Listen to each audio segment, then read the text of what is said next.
Assalamualaikum warahmatullahi wabarakatuh. Saya Robi Ade. Saya akan menjelaskan tentang pengertian manajemen.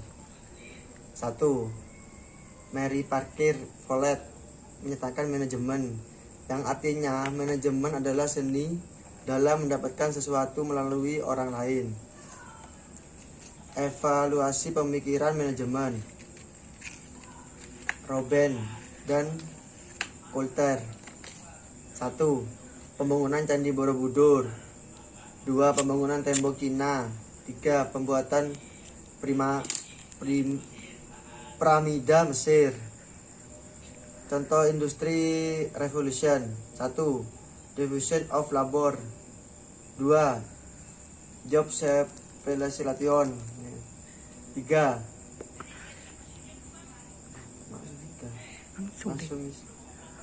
Early management. Bangunan-bangunan tersebut dibangun pada zaman dahulu, di mana sumber daya pada zaman tersebut masih terbatas dan tidak didukung peralatan yang canggih. 2. Dari segi ilmu manajemen menandakan kalau orang-orang pada zaman dahulu sudah mulai mempraktekkan teori manajemen. Early management. Adanya kerajaan kuno di Indonesia juga membuktikan bahwa ada praktek manajemen juga, meski pengaturannya tidak sebagus pemerintahan zaman sekarang. Early management. Teori manajemen tahap awal ini menjelaskan pengertian manajemen secara sederhana, yaitu pencapaian tujuan perusahaan atau organisasi melalui orang lain. Praktek sederhana yang mungkin masih terjadi saat ini adalah saat para bos atau pemilik usaha meminta bawahannya untuk melakukan suatu pekerjaan. Industrial Revolution.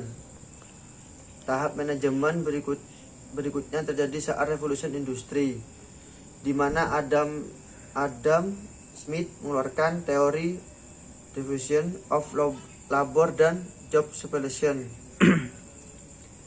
Division of labor adalah pemecahan pekerjaan menjadi tugas yang sempit dan berulang-ulang. Industrial Revolution.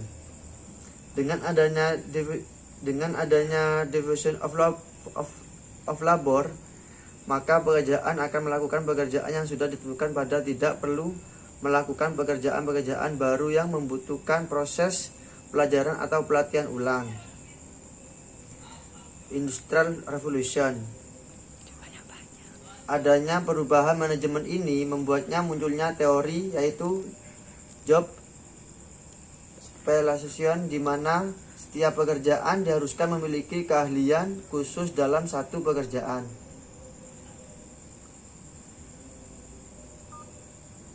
Bureaucratic Organization. 1.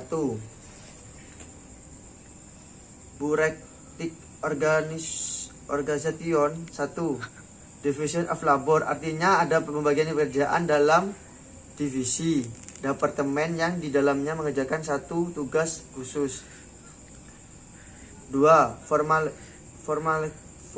selection, artinya jika perusahaan menginginkan penambahan pekerjaan atau pegawai, pasti ada proses seleksi.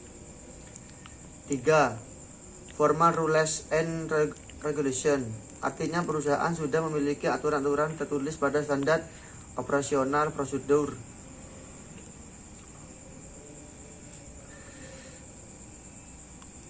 Knowledge management. Yang dimaksud knowledge management artinya perusahaan sudah menggunakan teknologi informasi untuk mengembangkan dari berbagai pengetahuan untuk mencapai keberhasilan kinerja. Evidence based management atau manajemen berbasis fakta. 1. Manajemen berbasis fakta sebagai proses membuat keputusan manajemen berdasarkan pada apa yang sebenarnya berjalan, daripada sesuatu yang terbaik tetapi kekurangan bukti empiris, artinya pengambilan keputusan itu berdasarkan data yang real lapangan, bukan yang hanya perkiraan saja. Selanjutnya, materi yang kedua, manajemen. Pengertian manajemen. Mary Parker Follett menyatakan manajemen yang artinya manajemen adalah seni dalam mendapatkan sesuatu melalui orang lain.